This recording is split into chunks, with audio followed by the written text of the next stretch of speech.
नमस्कार सभी को। तो देखिए, अगर आप क्लास 9th एंट्रेंस एग्जामिनेशन की तैयारी कर रहे हैं, आप चाहे एएमयू अलीगढ़ मुस्लिम यूनिवर्सिटी में जो क्लास 9th का एंट्रेंस होता है या जामिया मिलिया में जो एंट्रेंस होता है क्लास 9th का, या किसी भी स्कूल में बीएचयू में किसी भी स्कूल में क्लास 9th का अगर एंट्रेंस हो रहा है, तो उसमें जो साइंस के एमसीक्यूज आते हैं, किस तरीके के एमसीक्यूज पूछेंगे, वो सारी बातें हम लोग यहाँ पर देखेंगे।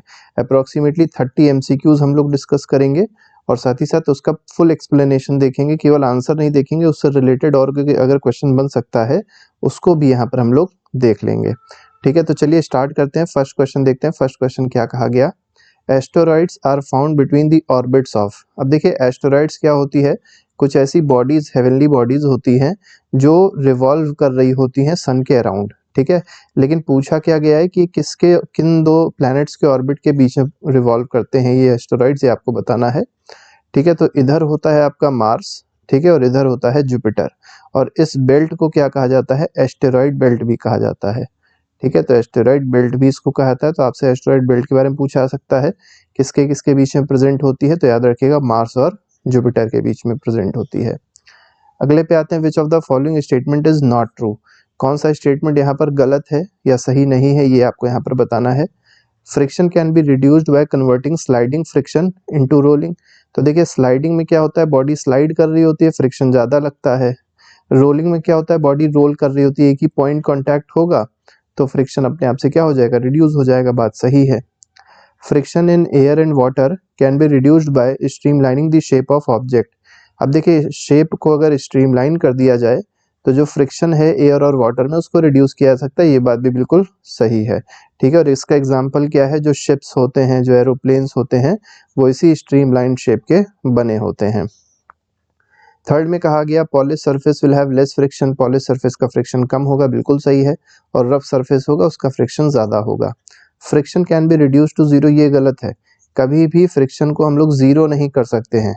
कम कर सकते हैं, लेकिन जीरो बिल्कुल नहीं कर सकते हैं। तो यहाँ पर जीरो दिया गया, इसलिए गलत हो जाएगा। तो ये स्टेटमेंट क्योंकि नॉट ट्रू पूछा था, तो सेकंड ऑप्शन इसमें, मतलब फोर्थ ऑप्शन सही है। The planet which takes least time to revolve around the sun. अब देखिए, सन के जो सबसे पास में प्लैनेट है जिसका नाम है मरकरी, वही सबसे कम टाइम लेगा सन के अराउंड रिवॉल्व करने में। और कितने डेज लेता है? 88 डेज लेता है। ठीक है, तो यहाँ पर mercury will be the correct answer.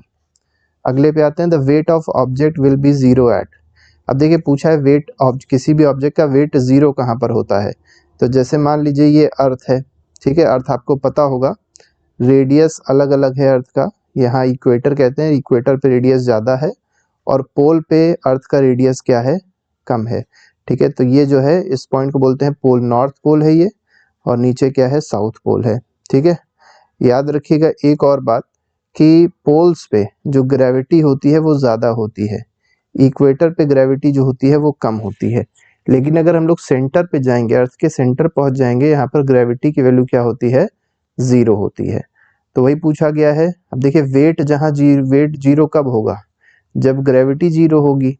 और ग्रेविटी जीरो कहाँ हो रही है? सेंटर ऑफ अर्थ पे। तो यहाँ पर बी ऑप्शन बिल्कुल सही हो जाएगा।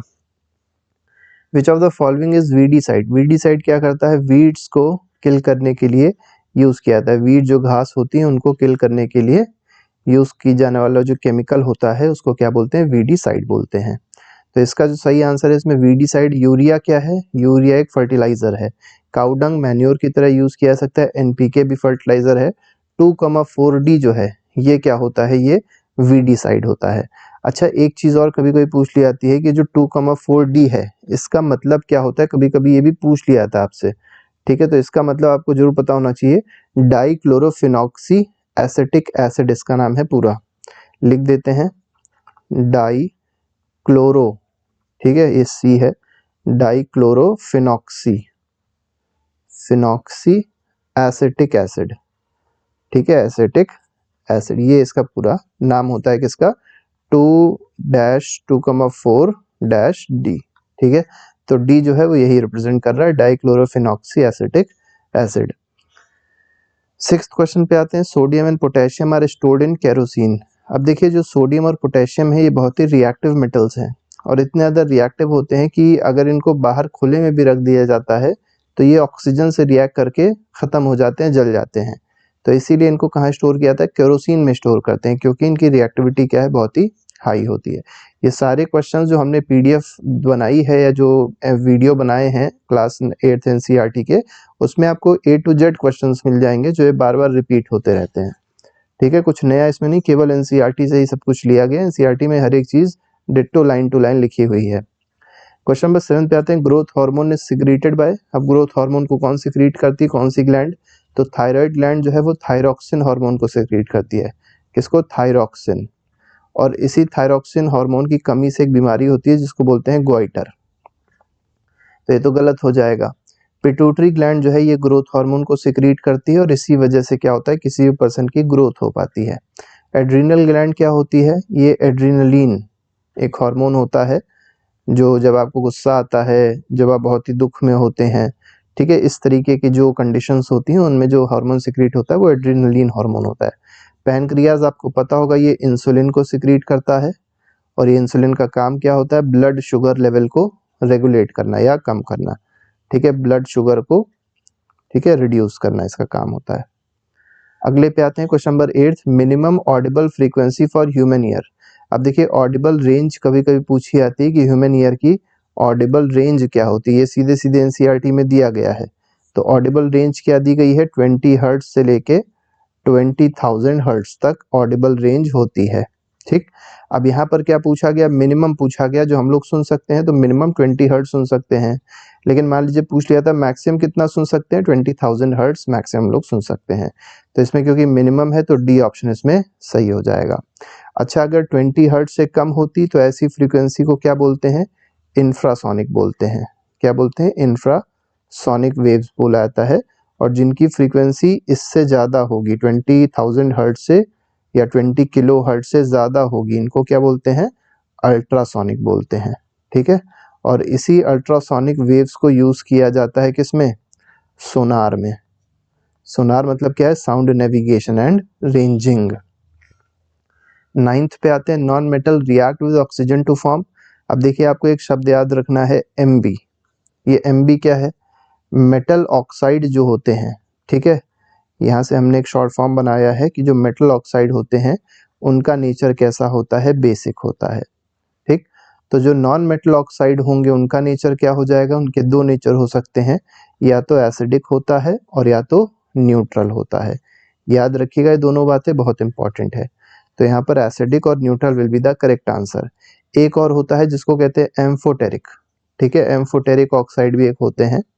ठीक है, एम्फोटेरिक ऑक्साइड जो होते हैं इनका नेचर एसिडिक भी हो सकता है और बेसिक भी हो सकता है, दोनों नेचर इनका एग्जिस्ट करता है। इसके एग्जांपल्स आपको मेनली दो याद रखने हैं, एक एल्यूमिनियम ऑक्साइड याद रखना है और एक जिंक ऑक्साइड याद रखना है। ठीक है, तो Al2O3 एक होता है एम्फोटेरिक और दूसरा होता है जिंक ऑक्साइड। ये दोनों क्या है, एम्फोटेरिक ऑक्साइड्स हैं। ठीक है, क्वेश्चन नंबर 10th पे आते हैं, विच of the following occurs during lightning. अब लाइटनिंग के वक्त क्या होता है आपको बताना है यहाँ पर। तो एसिड रेन तो नहीं होगी, ग्रीन हाउस इफेक्ट भी नहीं होगा, नाइट्रोजन फिक्सेशन जरूर होगा। सी ऑप्शन जो है वो सही है। अगले पे आते हैं, क्वेश्चन नंबर 11 क्या कह रहा है, the pores in the bread is due to gas bubbles of. अब देखिए जो पोर्स ब्रेड में क्रिएट हो जाता है, आपने देखा होगा ब्रेड में छोटे छोटे से छेद हो जाते हैं, तो मेनली क्या है, फर्मेंटेशन प्रोसेस हो रहा था और फर्मेंटेशन प्रोसेस के दौरान क्या होता है, कार्बन डाइऑक्साइड गैस रिलीज होती है। और ये कार्बन डाइऑक्साइड गैस जब ब्रेड से बाहर निकल रही होती है, मैदे से बाहर निकल रही होती है, तो ये क्या करती है, छोटे छोटे छेद बना देती है ब्रेड में। तो यहाँ पर किसके बबल्स हैं, ये कार्बन डाइऑक्साइड की वजह से ऐसा हुआ है।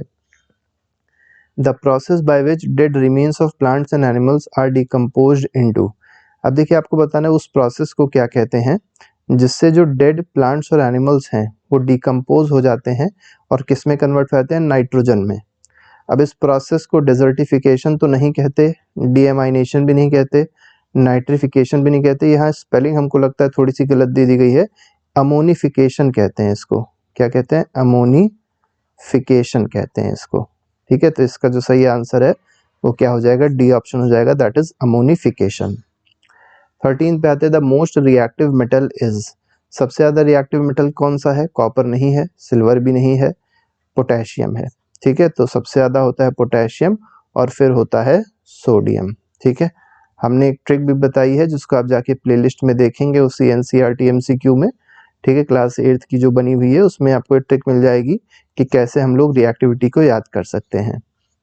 चलिए क्वेश्चन नंबर 14 पे आते हैं। The burning of LPG is an example of. अब देखिए एलपीजी का फुल फॉर्म क्या होता है, तो ये होता है लिक्विफाइड, ठीक है, liquefied petroleum gas, petroleum gas है। और इसका जो मेजर कॉन्स्टिट्यूएंट होता है, मतलब इसके अंदर जो गैसेस प्रेजेंट होती हैं वो मेनली दो हैं, एक प्रोपेन होती है और एक क्या होती है, ब्यूटेन होती है। अगर यही सीएनजी होता तो सीएनजी में क्या होती, सीएनजी में प्रेजेंट होती है मीथेन, ठीक है, ये डिफरेंस है दोनों में। ये कॉम्प्रेस्ड नेचुरल गैस है, नेचुरल गैस मतलब मीथेन है। अब पूछा गया है जो बर्निंग होगी एलपीजी की कैसा एग्जांपल है, तो ये रैपिड कंबशन है, बहुत तेजी से कंबशन होगा, ठीक है, तो इसलिए रैपिड कंबशन में इसको रखा जाएगा। 15 पे आते हैं। Friction due to fluid flow is called. देखिए फ्लूइड फ्लो में जो फ्रिक्शन होता है उस फ्रिक्शन को क्या कहते हैं, जैसे मान लीजिए कोई फ्लूइड है और इसमें कोई चीज चल रही है, जैसे मान लीजिए एक शिप जो है चल रही है आगे की ओर, तो फ्लूइड भी तो फ्रिक्शन लगा रहा होगा, इस फ्रिक्शन को क्या कहेंगे, इसको ड्रैग कहते हैं, ठीक है। अब फ्लूइड अगर आप देखेंगे हवाई जहाज को भी फ्लूइड में कह सकते हैं आप लोग, हवाई जहाज जो चल रहा है मान के चलिए ये भी तो हवा में चल रहा है, हवा भी तो एक फ्लूइड है। तो क्या होता है, इस हवाई जहाज जब आगे मूव कर रहा होता है तो इसके बैकवर्ड डायरेक्शन में ड्रैग फोर्स लग रहा होता है, और ये ड्रैग फोर्स कुछ और नहीं, इसी को फ्लूइड फ्रिक्शन भी कहते हैं। Identify the substance which is tough, porous and black. तो टफ है, पोरस है, पोरस मतलब छोटे छोटे से छेद हैं इसमें, ब्लैक है, ब्लैक कलर का है, it is almost a pure form of carbon, और सबसे ज्यादा प्योर फॉर्म है कार्बन का। ये कौन से सब्सटेंस के बारे में बात हो रही है, ये कोक के बारे में बात हो रही है। याद रखिए कोक ये पीने वाला कोक नहीं है, ठीक है, कोका कोला वाला कोक नहीं है, कोक है, कोक एक कार्बन का फॉर्म होता है। नेक्स्ट पे आते हैं 17th क्वेश्चन पे। The increase in concentration of which gas is not responsible. देखिए नॉट बोला गया ना, ऐसे ही क्वेश्चन को टफ कर देते हैं, क्वेश्चन होता आसान है, लोगों को लगता है आसान है लेकिन वो कठिन हो जाता है क्योंकि ये नॉट बच्चे पढ़ते नहीं है। फॉर ग्लोबल वार्मिंग, तो ग्लोबल वार्मिंग के लिए कौन सी गैस रिस्पॉन्सिबल नहीं है, तो नाइट्रोजन रिस्पॉन्सिबल नहीं है, बाकी मीथेन हो गया, कार्बन डाइऑक्साइड हो गया, सल्फर डाइऑक्साइड हो गया, ये सब रिस्पॉन्सिबल हैं ग्लोबल वार्मिंग के लिए। 18th, which of the following technique of irrigation should be use to save water. तो वाटर को सेव करने के लिए कौन सी टेक्निक यूज करनी चाहिए, कैनाल इरिगेशन बिल्कुल गलत, ड्रिप इरिगेशन, ठीक है। तो ड्रिप इरिगेशन का मतलब क्या है, ड्रॉप बाय ड्रॉप चीज़ों को, जो पानी है उसको सीधे पेड़ों के जड़ों में पहुंचाना और ड्रॉप बाय ड्रॉप पहुंचाना, इसी इरिगेशन को क्या कहते हैं, ड्रिप इरिगेशन कहते हैं। नेक्स्ट पे आते हैं क्वेश्चन नंबर 19, देखिए क्या कह रहा है। वाइल बेकिंग केक्स, अब केक बनाते समय क्या होता है, ईस्ट मल्टीप्लाई करता है rapidly and produces dash gas, और कौन सी गैस प्रोड्यूस करेगा, अभी हमने देखा भी था, कार्बन डाइऑक्साइड गैस को प्रोड्यूस करेगा, और इस प्रोसेस को क्या कहेंगे हम लोग, फर्मेंटेशन, फर्मेंटेशन कहेंगे। कभी कभी आपसे पूछा सकता है फर्मेंटेशन में कौन सी गैस रिलीज होती है, CO2 गैस रिलीज होती है, याद रखिएगा, ठीक है। और ये प्रोसेस एब्सेंस ऑफ ऑक्सीजन में जो होता है, मतलब ऑक्सीजन नहीं होनी चाहिए इस प्रोसेस के दौरान। विच of the following metal catches fire on reaction with air. आपको बताना है कौन सा ऐसा मेटल है जो फायर कैच कर लेता है जब उसकी रिएक्शन एयर से होती है, ठीक है। तो एयर से जब रिएक्ट करेगा, भी हमने आपको बताया था सोडियम और पोटेशियम ऐसे मेटल्स हैं जो एयर से रिएक्ट करके भी आग लग जाती है जिनमें, ठीक है, तो ये सोडियम हो जाएगा, क्योंकि पोटेशियम है नहीं तो सोडियम इसमें सही हो जाएगा। बहुत ही ज़्यादा रिएक्टिव होते हैं metals. Same kind of plant grown and cultivated on large scale at a place is called dash dash dash, ठीक है। तो सेम तरीके का अगर प्लांट ग्रो किया जा रहा है, जैसे मान लीजिए गेहूं का पौधा या गेहूं के खेत है, तो आप देखेंगे पूरे में गेहूं ही लगा होगा, तो उसको क्या कहते हैं, उसको क्रॉप कहते हैं, इसीलिए उसको क्रॉप कहा जाता है। शुगर केन अगर मान लीजिए किसी फील्ड में लगा है तो केवल शुगर केन ही शुगर केन लगा होगा, तो इसलिए शुगर केन क्या है, क्रॉप है। नेक्स्ट पे आते हैं 22nd, polymers are made of small units called. अब देखिए पॉलीमर्स जो हैं वो छोटी छोटे मोनोमर्स के बने हुए हैं, ठीक है। तो जब कई सारे मोनोमर्स को कंबाइन कर दिया गया तो उसको क्या कहा गया, पॉलीमर कहा गया। नेक्स्ट पे आएंगे क्वेश्चन नंबर 23 देखेंगे। Which gas is evolve when magnesium reacts with HCl। देखिए Mg है, मैग्नीशियम हो गया और इसकी रिएक्शन किससे हुई, HCl से, हाइड्रोक्लोरिक एसिड से, क्या बन जाएगा, MgCl2 बनेगा और साथ ही साथ जो गैस बनेगी वो हाइड्रोजन गैस होगी। तो वही पूछा गया कौन सी गैस बनेगी, तो डी ऑप्शन सही है, hydrogen gas will be formed. 24th कह रहा है the lowest temperature at which substance catches fire. देखिए वो सबसे कम टेम्परेचर क्या होता है जिसमें किसी सब्सटेंस में आग लग जाती है, उस सब्सटेंस को क्या कहते हैं, एब्सोल्यूट टेम्परेचर नहीं कहते, क्रिटिकल भी नहीं कहते, सुपर भी नहीं कहते, उसको इग्निशन टेम्परेचर कहते हैं। ठीक है, तो डी ऑप्शन सही है।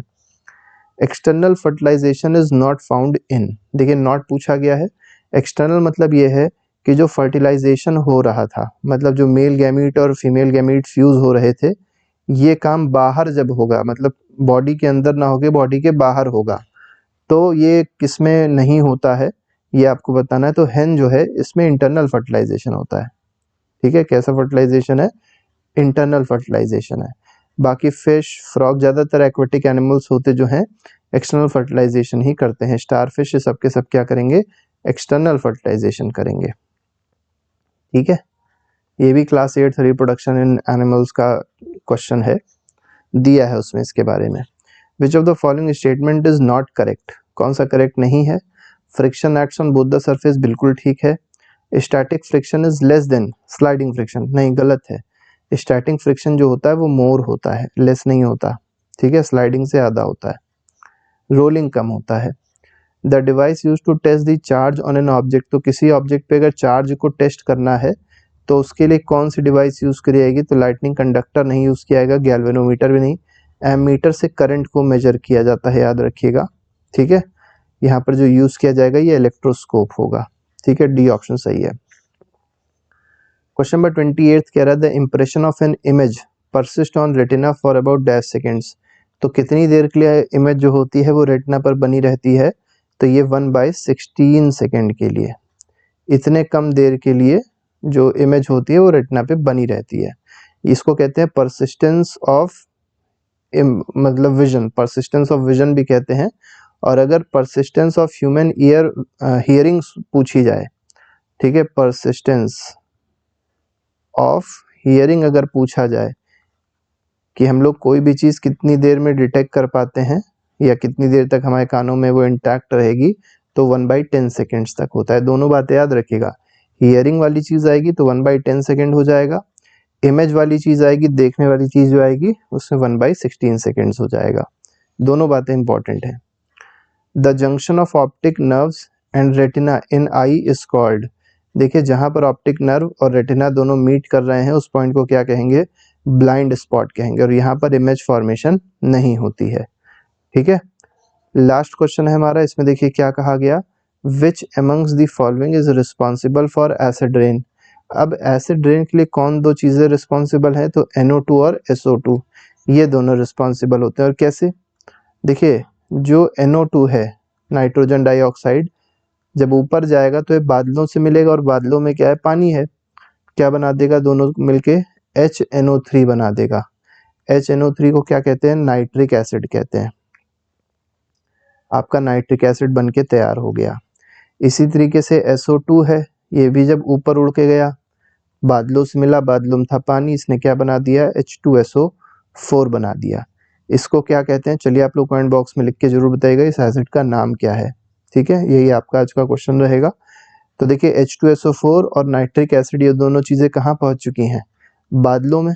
अब जब ये बादलों में पहुँच चुकी हैं, अब जब प्रेसिपिटेशन होगा, जब रेनफॉल होगी, तो रेनफॉल में पानी तो बरसेगा ही बरसेगा, लेकिन साथ में और क्या गिरेगा, नाइट्रिक एसिड और ये वाला एसिड, नाम बताइएगा आप इसका, एस से नाम स्टार्ट है इसका। तो जब ये दोनों गिरेगा तो जो रेन होगी वो एसिडिक हो जाएगी, इसीलिए उसको क्या कहते हैं, एसिड रेन कहते हैं। तो ये पूरा हमारे पास एक पेपर था जो हम लोग ने डिस्कस किया, 30 क्वेश्चंस का सेट था साइंस का। इसके अलावा आपको जैसा आपने पहले बताया, हर एक क्लास का PDF, और जो PDF तो नहीं कह सकते हैं, PDF पेड रहता है, जो वीडियोस हैं वो पड़े हुए हैं, जिसको आप जाके देख सकते हैं प्लेलिस्ट में, और अपना रिवीजन बहुत तेज़ी से कर सकते हैं, और बच्चों की वजह मतलब और बच्चों से आप ज़्यादा आगे निकल सकते हैं।